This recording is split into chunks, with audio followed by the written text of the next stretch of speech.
So here we have the Honda Jazz Automatic on a 69 plate. I'm going to start off by showing you around the outside of the car, and then we'll hop in and run through some controls on the inside. But from the outside, you can see that it's a 5-door car with alloy wheels.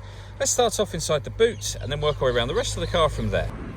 So as we approach the boot, you can see that we have reversing sensors, plenty of boot space as well.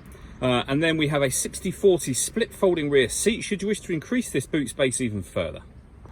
Okay, so we're just going to work our way back round to the front of the car, and then we'll hop in and run through some controls on the inside. But now that we've done a full circle of it, you can see that it's in excellent condition the whole way round. Just briefly before we climb in, I think it's well worth seeing the interior from this exterior point of view. There's plenty to run through on the dashboard, so let's hop in and we'll do that right now. Okay, now that we're inside the car, we're going to start the dials. On the left-hand side, we have the rev counter, we have the speedometer in the middle, and on the right-hand side, the fuel gauge and the total miles for this car, which are 3,605. If we back out to the steering wheel, on the left-hand side, we have phone controls at the bottom just there, stereo controls above that, and on the right-hand side, we have cruise control and speed limiter. Over in the centre, we have the touchscreen for the car. So this is where you can open and use your satellite navigation. There's a full video that actually shows how this works, which you can find on our website and also on our YouTube channel as well.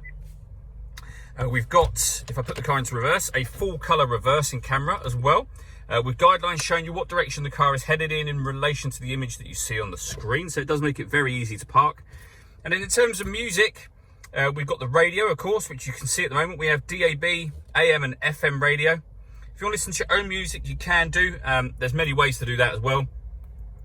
You can do that via CD player, USB input, iPod input. You can stream your music wirelessly via Bluetooth audio as well. And there's even an HDMI input. So plenty of ways, as I say, to listen to your music. Working our way down, we have the climate control. So you can adjust the temperature, the fan speed.